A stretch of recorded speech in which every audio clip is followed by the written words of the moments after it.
Hey everyone, thanks for tuning in to the podcast, the YouTube channel, or on LinkedIn and anywhere you're finding us. I'm really excited to introduce to you one of my mentors, Mike Wong, who so we met at LinkedIn when he was senior director of the LinkedIn Marketing Solutions department within LinkedIn. And we stayed in touch, and recently he's made a move to become the senior vice president of sales at Digital Turbine. And today we're going to be discussing around career moves. And I'm sure, Mike, a lot of people have asked you, why would you ever leave LinkedIn? LinkedIn's such a great company, right? So we'll discuss when it would make sense to make an intelligent strategic move. And I'm excited to have you here, Mike. Welcome.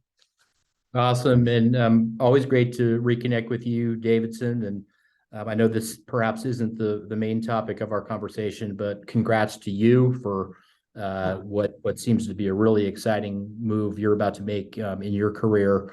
And so happy to touch on the conversations that you and I had before you embarked on that decision, which I think is relevant to the topics at hand. Yeah, thank you. My conversation with you was great. We were just talking about how to prepare for an interview, how to present yourself in the best light. And I think one of the things you do really well, amongst a lot of things, but it's just like the quality of relationships that you have and surrounding yourself with leaders and people and how you're able to groom talent as well. So yes, we have a lot to talk about today. Excited to get right into it. Fantastic. So, you've been with LinkedIn for a while. Clearly, you've left a really strong legacy, and I know that, Digital Turbine obviously is not as big as LinkedIn, right? What made you what about that opportunity piqued your interest? Yeah, great question. And I want to be very clear with our listeners that, LinkedIn's a place that was and remains really, really kind of special to me, a special place in my heart and in my head for that matter. And it's a place Yeah. I could have stayed forever. And so it was easily the most difficult decision I've ever made Wow. professionally to leave. Yeah. And still very close to folks there from leadership to even ICs that have only been there for a year or less. So really Mm. a remarkable place. And I think when I think about what I have done and what I'm trying to do at Digital Turbine in terms of kind of changing the culture, changing the operating rhythm of part of the ad business. Just about everything I'm trying to do, I learned at LinkedIn from some of the great leaders and great peers there. So I think for me, it came down to a couple things. Number one was when I thought about kind of my learning path, there were still some things to learn within marketing solutions, but not that many, certainly in the short term. Yeah. And so when I thought about kind of my next, 18 to 24 months in that seat, it perhaps didn't seem as kind of radically different as had it had been in the almost 6 years prior that I had Wow. sat in that seat. Great privilege being in that role. So I was really looking for something perhaps bigger with a greater remit. With perhaps maybe kind of a bigger platform. My current responsibilities at Digital Turbine are global. So I've Right. had the opportunity to manage leaders in Asia Pacific, in the Europe and Middle East, and learn all about their cultures, learn all about their sales motions, Mm. learn all about the ways that they motivate sellers, the way that they delight clients, which are Mm. different, believe it or not, than perhaps us arrogant kind of North Americans are led to believe. And Mm. so that's been really fun, right? To almost kind of export what I've learned and what I'm learning outward into the world. So that's really been fun. I also think that Mm. Digital Turbine is one of those companies that's really on kind of that kind of innovation edge in terms Mm. of what it's trying to be, which is a monetization platform for mobile apps. And Mm. I think that was really exciting to kind of take a step in the direction of something a little bit more kind of perhaps rigorous from an ad tech standpoint, thinking Mm. through different service levels, programmatic being one in the media world right now, kind of managed service being another, and thinking through kind of the differences between building out teams to service clients in those different formats. Really, really interesting work, and been a lot of it. And there's been a lot of sleepless nights. There's been a lot of Huh. migraines, Oh and wow. so a lot of, frankly, decisions that I've been granted by the really exceptional executive leadership team in DT to make on behalf of Mm. the ad business. And one of those things where don't often know whether my decisions are right or not, and that's a little scary, Mm. but that's a good thing, right? I actually think that career progression often is about kind of getting in that position where you are a little scared and you are a little Huh. uncertain, and I think Yeah. those impulses often make us better, and certainly, regardless of outcome, those experiences definitely make us better.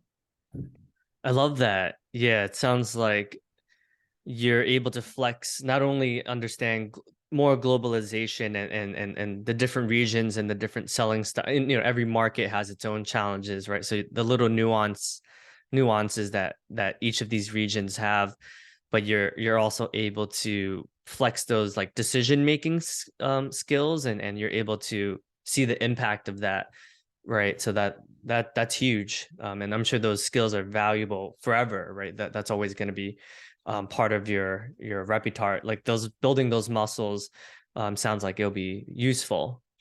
Well, I've always tried to be customer driven, and I know that sounds a little cliche, but what I mean by that is I've always tried to be an active listener with partners. I've always tried to Mm.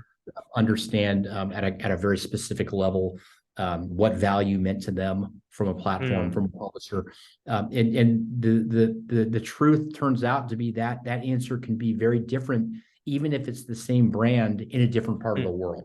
And so that's been Mm. fascinating to me here. So, Wow. so for example, a brand, a big auto brand or big CPG brand, may buy on a very specific KPI or a measure of success in the States, and they buy it completely differently in Malaysia, right, or Mm. in the United Kingdom, right? So I think Mm. it's a classic case, to your point, of a truly global ad economy, Huh. and how on your game you have to be as a sales professional, as a sales leader, depending on where you are in the world, and that has just Mm. been an incredible experience for me. Interesting. So you're seeing every year we become more and more internet, more globalized as an economy, right? And it seems like with the technology, and I'm sure the pandemic has actually accelerated sort of that globalization, right? As we become more used to a different way of doing business. Yeah, I mean, and I think, and again, there have been essays and white papers published on this topic about what, to your Mm. point, the pandemic has done in terms of the way people work, the way people collaborate, and of course the raging debate between kind of hybrid versus remote versus on location. And I don't have any of those answers. I think that there are so many different ways to be successful and be productive, but I think it has been really meaningful for me to make a trip to Asia, a couple of trips to Europe. The Middle Mm. East is on my radar for early calendar 2023, and to Mm. talk to clients and to truly understand their pain points, Mm. truly understand how a platform, and in my case, mobile advertising, can deliver value, can grow, can earn Mm. more investment, can be a trusted advisor. All Mm. those things are really important, and I think they're important at a local level. So it's a little bit Mm. of a paradox, right? Because the economy is becoming more global, but I Mm. think the issues and the specific ways to resolve those issues have never been more local. If that makes Mm. sense. Interesting. So it sounds like your active listening skills and just the quality of relationships that you build with your clients. It sounds like similarly like your teams, as you're building out teams, as you're interviewing, and as you're you know um finding trust reliable people to produce. It's been that's interesting. Do you see like a common difference between like taking care of your clients and then ultimately like helping your team sell better in terms of solving some of those pain points? Yeah, I mean, I think I look for those traits when I recruit. I look for those traits when I interview, and I often ask people, candidates for various roles, whether they're individual contributor roles or leadership roles, like, what makes you a great teammate? Give me a couple of examples of something you've done that have kind of had a halo effect for the entire team or the Hmm. entire organization.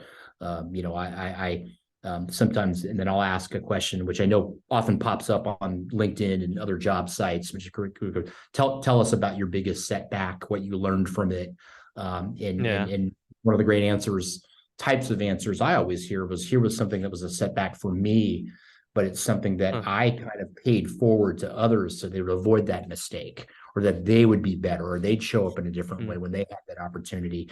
And I think there's so many of those examples in sales, whether you're selling SaaS or whether you're selling services or you're selling media. It doesn't matter kind of what you're Hmm. selling. All these examples of like, here's something I did. I wish I'd done it better. I may not have an opportunity to make that up, but what I can do is turn to the person to my left or right and make sure that he or she Hmm. does it better, more strategically. So I actually Hmm. look for those things. It's a great call out on your part. I do. I try to identify those traits early in candidates, especially when they're trying to do something really hard.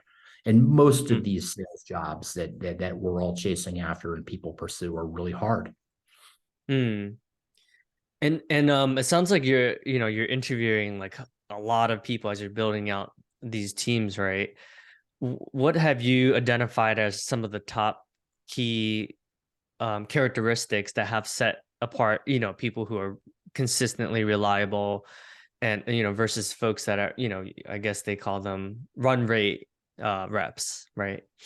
I and I know that we're in a very difficult time, and I want to express that to all folks that are listening to us today. There have been, layoffs at some of the iconic companies out of Silicon Valley.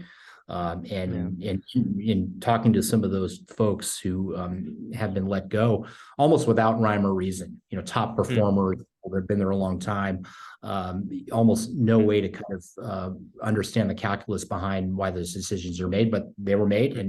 mm, But we are Digital Turbine specifically. We're still in growth mode. We're still hiring. I've actually posted on LinkedIn our job board, active searches for really really incredible roles in all regions. So that's just kind of a PSA there. mm, But to answer your question, one of the things that I really admire is people, especially in sales roles, who show up for interviews almost like they're making a pitch, right? And so you show up for an interview, certainly for a job that you really wanted, a company that you really wanted to work for, just like you'd show up for the biggest deal in your pipeline, right? You have to have that mindset, and you have to think just like when you're pitching a product like you've done successfully, like, well, who else is going to be pitching after me? Who else pitched before me?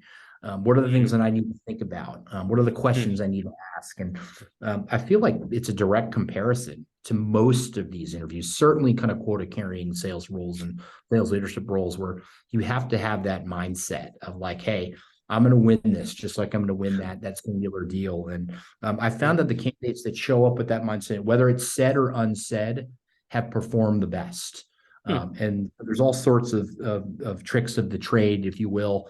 And these are not. I don't claim to be kind of revolutionary here in saying these things, but certainly if you're interviewing with public companies, getting your hands on as many earning transcripts, mm, as many analyst reports as you can.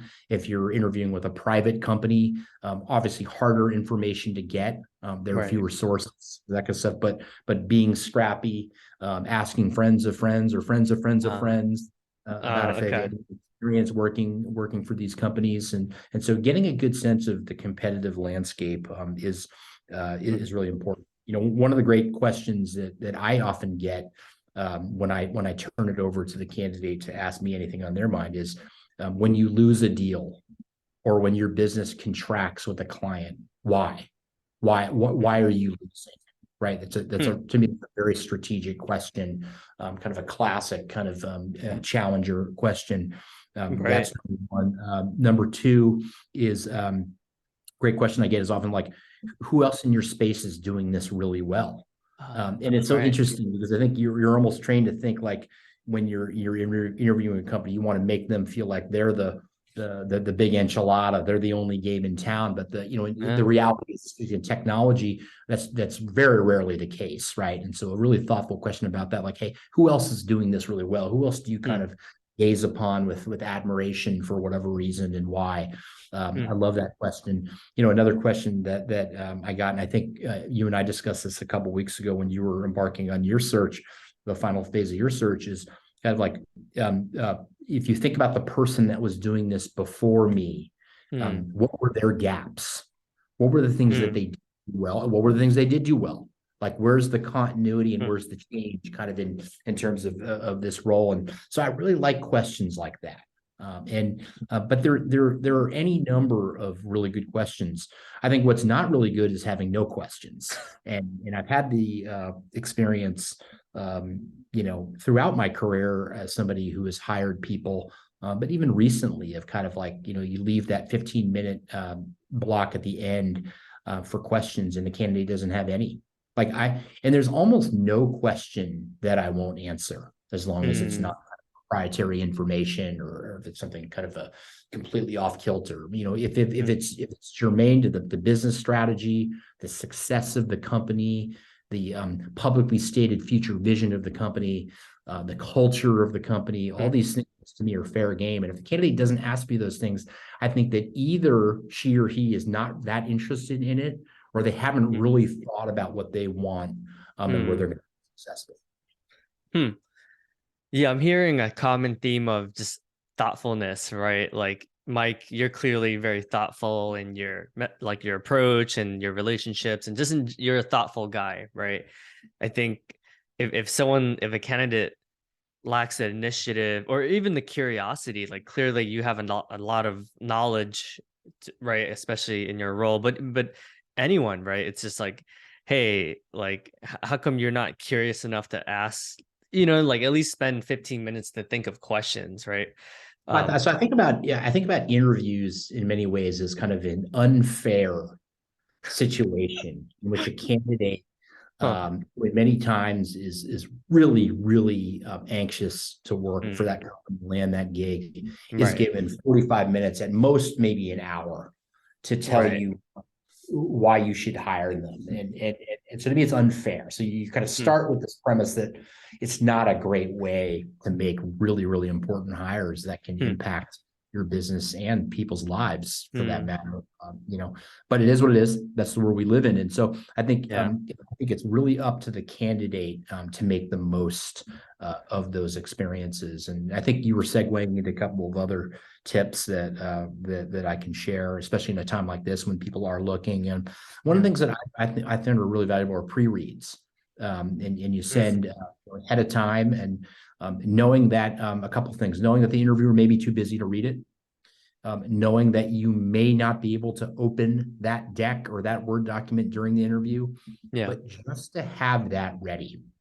And some of the best candidates I've had through my experience building out the Digital Turbine team, doing recruiting at LinkedIn, people took the liberty of creating, 5, 6 slide decks. Mm, Here's my story, and then as we opened the interview, they would say, "I don't know if we're going to have the time. I want to make sure you have all your questions answered. But if there is time, potentially I could run you through kind of a few mm, slides about me." I mean, it's really good. And again, there were times where I didn't have time to do the pre-read. There were times that we didn't have time in the interview. But to me, the effort, mm, uh, to me, the thoughtfulness, mm, to me, again, back to our kind of our analogy about comparing it to a sales pitch, spot yeah. on, right? And that was somebody who really wanted to win it. That Mm, was somebody who wanted me to remember them outside of that 45, 60-minute segment, and of, in many cases, kind of dozens of applicants and qualified candidates. So those are really things that I think can be great differentiators. The other one I think you and I talked about a couple weeks ago was the art and science of a fantastic follow-up oh note. yeah. Is really kind of I got a great one the other day, actually, and I if I had it in front of me conveniently, I'd actually read some of the sentences verbatim. But I think like calling out very specific things about our Yeah. conversation, One candidate, she responded to me. She said, Mike, we ran out of time when you asked about how I do client discovery. So I wanted to share a couple bullets about what's made me really successful in doing that. And like, Mm, just so crisp and so kind of attuned to the flow of that conversation. I read that mm, thank you note, immediately forwarded it to my recruiter and said, wow, this is something that we have to keep on our radar. mm, Exceptionally great follow-up.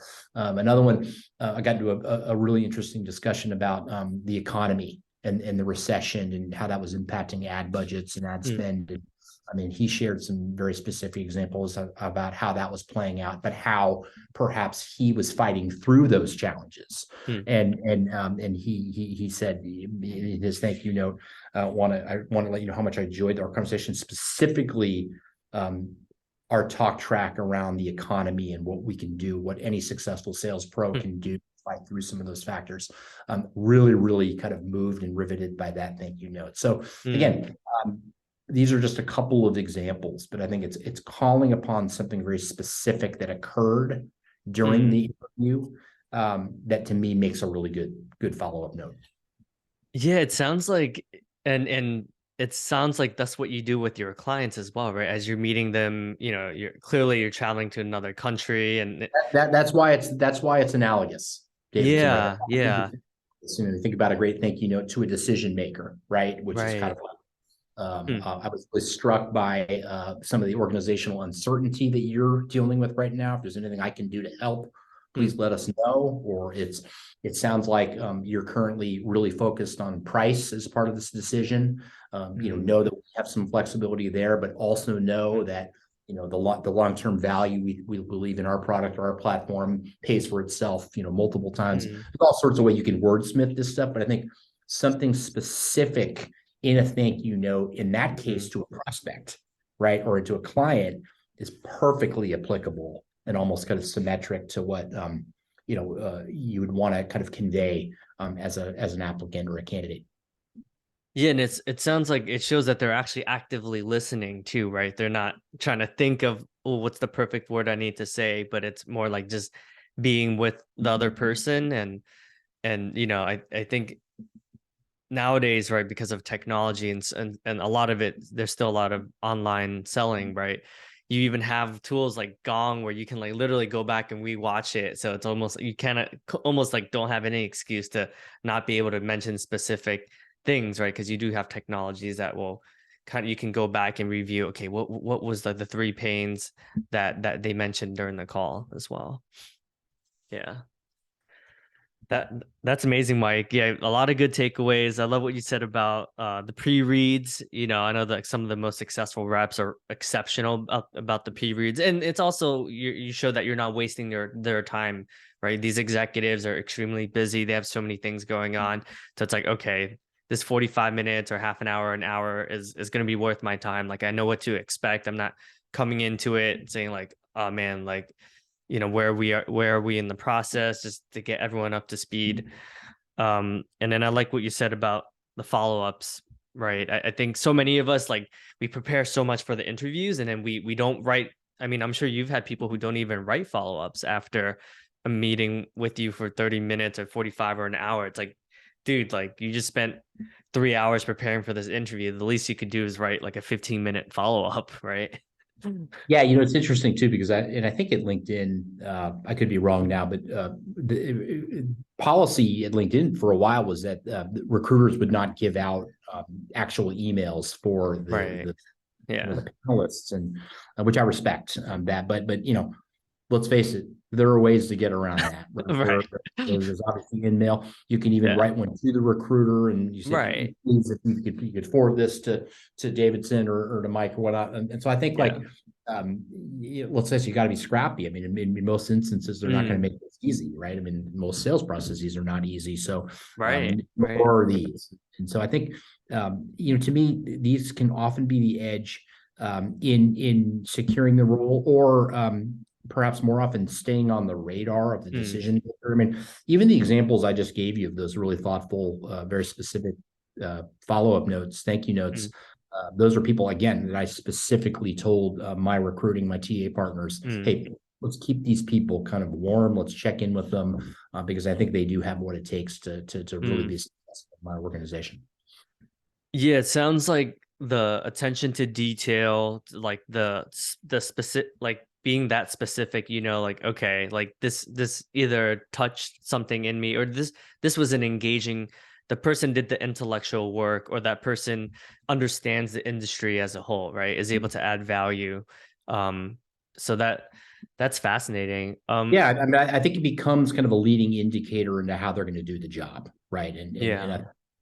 one of my my mentors and closest friends, somebody I worked with within marketing solutions for many years, and one of her mantras is that to be terrific, you have to be specific, and Hmm. it's one of those very simple mantras that I'll never forget the first time she said that to me, and it just immediately resonated. Like you're Hmm. so right, it's universal, right? But Yeah. specifically in this case around getting something you want, a deal, a job, a Hmm. promotion, understanding at a kind of a many levels deeper than the abstract point, what you Hmm. need to get that thing is critical. And Hmm. so specificity is really important. And it's funny, just even before we got together today, somebody sent me their kind of pipeline report, and it was just so lacking in specifics. It was kind of like, Uh, I'm 87%, 13% gap. That means this hmm. much. And it was like, tell me about that 13%. Tell me what the specific things you're doing this week, next week, following week, Hmm. to close that gap. What money is pushing to the next quarter? What money is still Right. savable? And so, again, a very basic example, but how that report on its surface told me very little. Like I Hmm. could have opened Salesforce and seen that. So it added no Hmm. incremental value to what I already could see. Hmm. It was drilling into each bullet of a kind of call it a Hmm. 4 bullet email summary that really kind of told the tale of the situation and what Hmm. we're trying to do to get out of it. Yeah, that's a good point, right? And I know that Gia, one of the leaders at she led the LinkedIn marketing solutions. Like every time I listen to her speak, I'm like, oh man, like she's such a thoughtful leader. Like I learned a lot from just hearing her speak to when we did when we were a part of the LinkedIn Asian Alliance together. You know, um, what would you say is like one of the something that you learned from her leadership? Having worked under her. We don't have all day, my friends. I could go on and on, and That's awesome. if we're fortunate enough to have the great Jia Hyun listening to this pod. She Uh, knows the impact that she had on me and other leaders that were fortunate enough to work for her. But I think, yeah. um, I think it's rare in business to find somebody who can advise you both tactically and strategically. And tactically, it's kind of Huh. here's the things that you need to be doing now.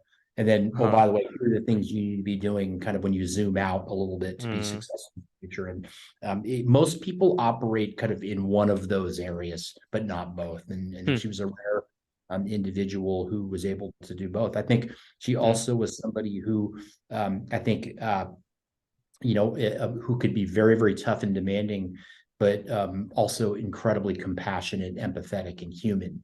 Hmm. And I refer to this as kind of a false dichotomy that you have to be one or the other, right? You have to Huh. be really tough, and if you're that way, you can't be also kind and gentle. It's a complete myth. Complete myth. And in fact, Hmm. I would argue that you can create exceptionally great relationships by leading by human first and being compassionate and empathetic and kind, and you'll get great work and output because of that.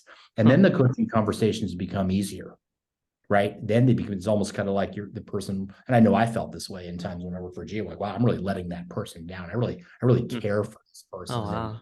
what I'm bringing is not 100%, or what I'm bringing is not senior director or quality or whatever. Huh. And so I think that you get to that point, you build relationships, reporting relationships, leadership relationships like that. Then it becomes very organic, and so I always felt like with Gia, her expectations were high, but were very clear. Hmm. And also very kind of obtainable, so to speak. Like she didn't set them so high that you kind of been like, Hmm. oh my God, I'm never going to be able to do that. And we're always kind of like, can do that. It'll take some hard work. It'll take growth mindset. It'll take, perhaps even some training, but like, I'll get there and I'll be better for it. And so I think about her leadership a lot. I think about others that I've been really, really lucky to work for. Hmm. And I aspire to do that as well. That's awesome. Thanks for sharing that. Yeah, that's a good point, right? There are leaders who have high standards, it sounds like, but also have the compassion and understands you at that visceral level and kind of pushes you to so that they're challenging you to grow.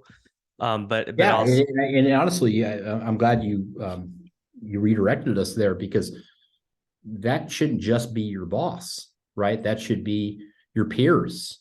hmm, That should be people that you surround yourself with. That can even be people that report to you. And hmm, I think in one of the great traits of leaders that I've been lucky to be around have been this almost they'll take feedback from anybody, hmm, right?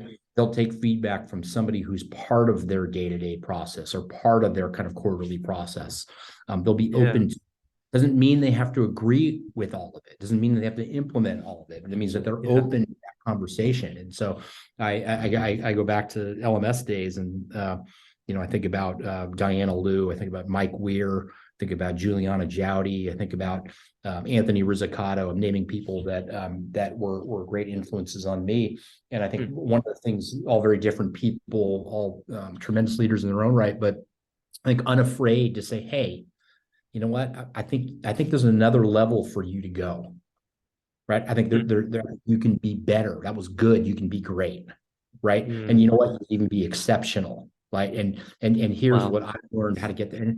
And I think, and these were all people, for the most part, that were kind of my peers, right? The same Hmm, level, without reporting relationships, more just kind of hmm, like make better. And I think you think about this kind of tying it back to your first question about leaving LinkedIn. This is why it's hard to leave a place like hmm, that, right? Because if you can create an organizational culture where people care about you, they want what's best for you, but they can also push you in hmm, ways that are critically important for the business and your development. That's like kind of utopia, right? From a business hmm, standpoint, right? And so one of the questions when people ask me, whether it's open or in confidence, say, should I leave this company?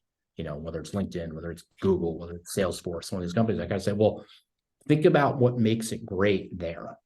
And then can you either have assurances that you'll have that where you're going, or can you recreate that?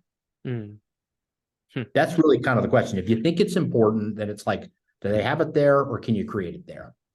And that's really the important question to ask yourself. And I think, and I've been, by the way, this is not me preaching because I think I've been in situations where I've made moves and I'm kind of like, I should have thought about that. And so what hmm, I tell people is think about everything, think about every single thing. And I think we hmm. we we talked the other day about this kind of decision grid, right? Of kind of like, here are all the things Yeah. that are important to me, and there's some kind of stack ranking around that. And for me, one of those things was certainly surrounding myself with people who would push me, and I have that now. It's beautiful. Hmm, Like all those people that I mentioned, I had it almost. I have that now at Digital Turbine. I have hmm, people above, people to my left and right who will push me, who will make me better, who will take the time to give me candid feedback, who will, kind of take my feedback, right? Not personally, always professionally. hmm. And that's really important and not important to everybody. And so I'm not here to say that should be important to everybody. I'm saying, but if it is important to you, try to get some level of clarity and assurance that you'll have that where you're going. That's smart. And yeah, I think that's a good point, right? I think, like after leaving LinkedIn, you do realize how special it is, right? It's you do realize that there's I mean it's hard to replicate that, right? Like LinkedIn has been around for a while and there it's very thoughtful, right, in terms of the support structures and even just little things like conscious business courses and so much of the ERG stuff and um I find myself seeking those things at other organizations and quite frankly like it doesn't compare, but it is nice to be able to take some of those lessons and build that in other ways. So yeah, I love what you said about And I love what you said about candid feedback as well. It sounds like as a leader, obviously at your level, you have to almost like embrace feedback, right? Because you're going to be getting so much of it, not only from the client side, but internally as well, right? I think, yeah, and I think that's a lot to unpack what you just said, but I'll kind of start in reverse order. The feedback point, yeah, I think I've always been pretty good at receiving feedback. I think most people would say that, yeah, Mike's great at receiving it, but I think I've had to get better at giving it. I would Oh. argue that I'm still on that Mm, journey, giving it, right, and I think mm, it often stems from the importance of strict kind of compartmentalization, which is kind of mm, like, you know, just because I like you, just because I care for you, just because I understand perhaps what you're going through right now, doesn't mean that I'm going to sugarcoat this feedback at mm. all. So I'm tell you, Yeah. and I've been around. I mentioned several leaders at LMS. I think that had that great gift of Mm, being able to quickly compartmentalize, and I'm more of a kind of a later project and kind of getting to that point. But mm. I will tell you, in the moments where I have been able to flex that way, it's been really liberating. It's been Huh. amazing. I will tell our listeners that if you think about this kind of fearless feedback, radical candor, people describe it in different ways. It does Yeah. sound scary if you've never been a participant in it, either getting it or giving Mm. it. But man, it will you'll really be able to take flight if you get it. And I think the lesson that again I would share that many others have shared is it actually is a form of compassion. It Mm. is a form of great caring. And I had Mm. a leader a few jobs ago who really pushed me, and I kind of thought he didn't like me. I kind of thought, hey, I'm not one of his guys. And he had Huh. like a cohort. And he had a group of rightfully so, some people that had followed him from company to company, and I kind of thought, oh, he doesn't like me. But the irony is now, kind of years later, my relationship has never been better with him. It's somebody I Huh. respect. He does too. I like very much, and now I kind of get that. What he was able to do for me and for others was really a gift. Like he Huh. was able to kind of cut through the clutter and the Uh, sugar coating and the kind of like the awkwardness. He just kind of delivered it very straight, and I realized how valuable that huh. was in hindsight. And I may never be able to deliver it like he did and he does, but I can Mm. aspire to that. It's powerful. Well, I think because you're such a people person, in some ways you probably can be more honest and candid because they know it's coming from your heart, it's coming from a good place. But yes, it sounds like because you're so personable and like you're a player coach, right? A lot of times I think it's like harder for people like us that tend to be more people. Whereas like there's some certain people that have a persona that's more like direct and more to the point and less fluffy. But like it was interesting because when you reached out to me to give me feedback at first, I'm like, oh man, like is he gonna rip me a new one? Like what like at first I was kind of like curious, like I wonder why Mike wants to like, talk to me.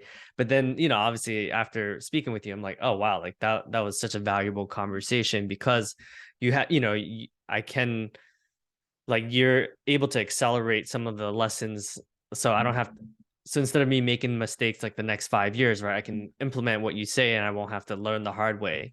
So I do appreciate I appreciate you saying that, and I'm glad that it landed well, and I'm glad that it was valuable. And sometimes the way I like to think about these situations is play it back differently. If I had reached out and said, "Hey, you can't go wrong," or "Hey, doesn't matter how you're that. thinking about this, it'll all work out," that Mm-hmm. probably wouldn't have been very helpful. Right. And what I've often found in big decisions, which in our world are very often professional ones, you need both. You need people in your life, whether they be spouses or best friends or people that are going to say like doesn't matter what you do, it's all great. I'm gonna love you. I'm gonna care for you no matter what. There's Mm-hmm. great beauty in that. I don't want to diminish Mm. it, but I think it needs to be complemented by people who are going to push you. I've Right. had exceptionally great, and I've been lucky to have advisors who've looked at decks, pre-reads that I've sent in Mm. for interviews, or Hmm. kind of I've shared some thoughts and almost like scripts for how I'm going to present myself, and I've had people say, "Not nearly good enough. You're not going to get that job. Hmm. You're not going to get it." Wow. I know people that have gone that process. They're out prepping you. Oh, I've wow. been in a position to hire for big roles like that. What you're sending isn't good enough. And Hmm. it's amazing because sometimes I think I've sent those almost expecting a pat on the back and expecting the Oh, heads, wow. and you don't get it. And it's amazing. It is absolutely amazing. And I'm sharing this with all the listeners. It's groundbreaking when somebody is able to, again, compartmentalize and say, hey, Hmm. let's park our friendship, our relationship, how we feel Mm, about each other over here, and let's mm, talk specifically about what I know you want, which is hmm, that job, that promotion, whatever it is.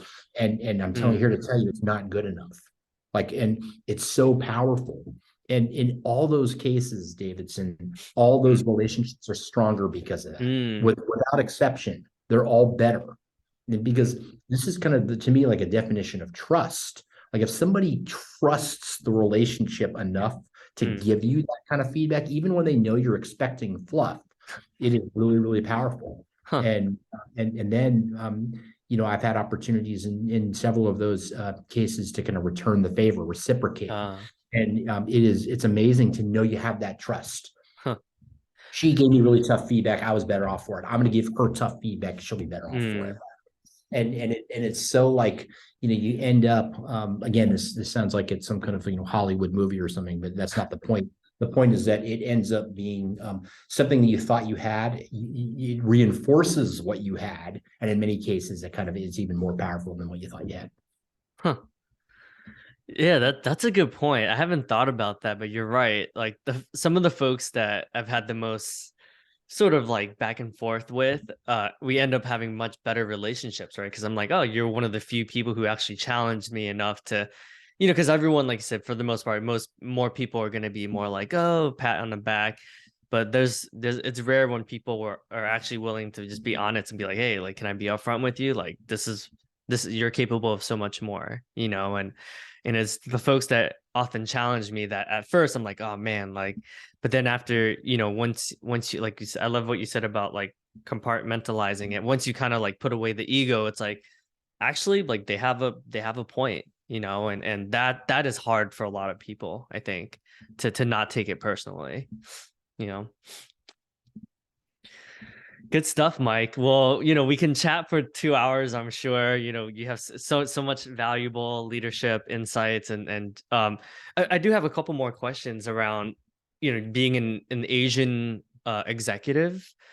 I know obviously in Silicon Valley, in certain areas, certain bubbles, right? I would say yes, there's concentrations of more Asian executives, but in general, what would you say about, because a lot of people who listen to this podcast are aspire to be like in your shoes one day, right? To be an SVP or senior director at like a LinkedIn or one of the top companies in the world, but they struggle with, they say, hey, I'm the only person that looks like me when I sit around in the boardroom, right? What advice would you give to folks that are struggling with some of those like confidence? Yeah, I appreciate you asking that question, and the struggle is real, right? Those are real things, and far be it for me to diminish, how people may feel about it. And to your point, certainly in kind of a commercial like sales and marketing world, being an actual minority in many instances in those cases, and so can't offer much prescriptive guidance in terms of how people should feel about those situations. I can maybe offer some prescription around like what they should do in those situations. And I think Yeah. it comes down to really kind of what we talked about before, ironically, right? Which is kind of the preparation, the Mm, discovery, asking a lot of questions. What is really important in these mm, roles? It's really interesting when I first got into sales, which was which was quite a while ago. It was very much kind of a what I would call like a wine and dine mm, operation, right? Where it mm, was really people who had big expense accounts, people who had mm, you know tons of kind of transactional relationships, and we're going to hit numbers, we're going to get promoted, we're going to get these positions of influence and power. mm, And I think what we saw really with the emergence of Google. and the complexity of kind of ad tech, digital media, SaaS, it became something like, wow, that's not enough anymore. Like, Mm, it's not enough just to be somebody who can rely on those kind of soft skills, if you will, to mm, succeed. It became something where you really need to put a premium on things like strategy and planning and operational rigor and all mm, these things. So then that frankly was a kind of a shock to my system, and make all sorts of kind of changes in my learning journey professionally. yeah. But I think it comes back to that. Kind of like, hey, when you have when you're lucky enough to have a mentor who's helping you get to that level, it's like, ask a lot of questions. Like, what are the Yeah. most successful things in getting roles like this? Once Mm, you're in, what are the most successful traits of a great leader? And then you take that back, you take stock of all those things, and then you map those back to perhaps some of the very specific things that people of color or people of a kind of whether it's gender, whether it's ethnicity, whether it's race, some minority population feels. One of the great learnings I got from our work on the AAPI community, the ERG within LinkedIn, was hearing these incredible stories of people who came from cultures where modesty, humility are at an uber premium, mm, right? And even talking about yourself in a way, mm. let's be honest, you need to do in most of these interview situations, Yeah. like Yeah. why you're going to do the job better than any number of candidates, why you deserve the Mm. promotion. We're very uncomfortable for people. I Yeah. remember some of the coaching sessions that I did with members of our LinkedIn AAPI community, where they were like, Mike, what you're describing could not be harder Mm. for me, based on where I come from, based on how I Right. was. And it was so striking to hear those things. And it really moved me because at least certainly from a business standpoint, you know, I was fortunate. I have a kind of an unbelievably confident father who pushed Mm. his kids to, he wouldn't frame it this way, but it's almost kind of like a fake it till you make it, Uh, kind of strategy of kind of like understand the rules of the game, understand how those people operate, do your best to blend into those tendencies, mm. and go from there. And I lived and frankly kind of thrived by doing a little bit of that imposter kind of improv act. And then Yeah. to my aforementioned point, then the business got harder, it got more complex in a Mm. good way. And I think different skills were emphasized in business leadership. So I think, again, no easy answers here other than, I think the reality is often different than the perception. And Mm. again, through those conversations I had with members of our community, we're saying like, I don't think I could be a sales manager because you got to do X, Y, and Z. I was like, how do you know Huh. you have to do Z? Like, you know, you still have to do X, but Y and Z are not elements of successful sales management anymore. Those are kind Mm. of a bygone era, and the premium is Huh. now more on these areas. And so if people are Ah. going, I could do that, or I could see myself shining in there. And Huh. and and I and I think of some of the great leaders, some of whom we've mentioned in this podcast. They're not all extroverts. They're not all kind of Right. life party, enjoy the microphone. There's some people are much more kind of introverted, much more kind of less is more. And Mm. and trust me, those are some of the most powerful leaders I've ever been around commercially. Right. I have unbelievably valuable experiences and relationships and credibility and stature. And so I think often this is kind of myth busting, right, when you really get down to it. And so again, perhaps a different way to answer your original question, but you got to find your confidence again to get the thing you want, the Mm. deal, the promotion, the job, Mm. interview, even, right? Taking a few steps back. But once you're in it, yeah, I think we all battle some form of imposter syndrome, whether it's culture based or experience based. And Mm. that's just something we all have to just kind of like work on. And the good news is, it gives us something all to work on, right? Wow, Mike, this is amazing. We'll definitely have to have you back. There's so many more questions I would love to ask you. But yeah, thank you so much for these insights. For anyone, right? Whether anyone in business, anyone who's interviewing, anyone who is curious on how to be a top performer or is curious about pursuing a leadership role someday. This has been You know, extremely you valuable. know, and the pleasure has been all mine, Davidson. And you know, kind of close with a couple thoughts. Number one is that you know, I had an old friend several jobs ago, and he referred to me as kind of a serial job hunter. He said, "You're always on the lookout. You're always looking to interview." And I'll be very kind of vulnerable with our audience for a minute. I've been through layoffs, extremely painful layoffs. Mm, Uh, with in that particular example, a company that I loved as much as the most diehard Facebook, Twitter, Google, LinkedIn employee, just at wow. that level. And so I've been through the period of like, oh my God, I thought I was going to be here for a good part of my life, and it turns out I wasn't.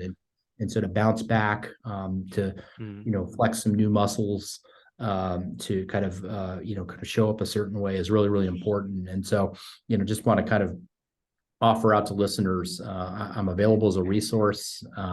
You know, in most cases, my network is theirs. I'm available for coaching sessions. I'm not a certified professional coach, but you know, having been somebody who's been on the interview circuit, does a lot of interviews, happy yeah. to help any way I can, regardless of kind of community background, whatnot. Yeah. That's kind of what I can do, and I think we're all kind of searching for what can we do for people now in this really really kind of difficult time, and that's maybe Mm, one thing. So hopefully listeners will take that to heart, and they can get in touch with me through you or directly, and you know, and amazing. we can all get a little better. Well, thank you so much, Mike. I want to acknowledge you for your leadership, for being someone who's always giving to the community, being authentic, vulnerable, being yeah, you're always adding value everywhere you go, and you lead with your heart, and you also have the strategy and the tactical um expertise to add value there as well. So just clearly demonstrated um excellency and all that you do. I'm just so grateful to have you as a mentor, and I can't wait to see what you're up to and what you continue to build at Digital Turbine and beyond. Thank you.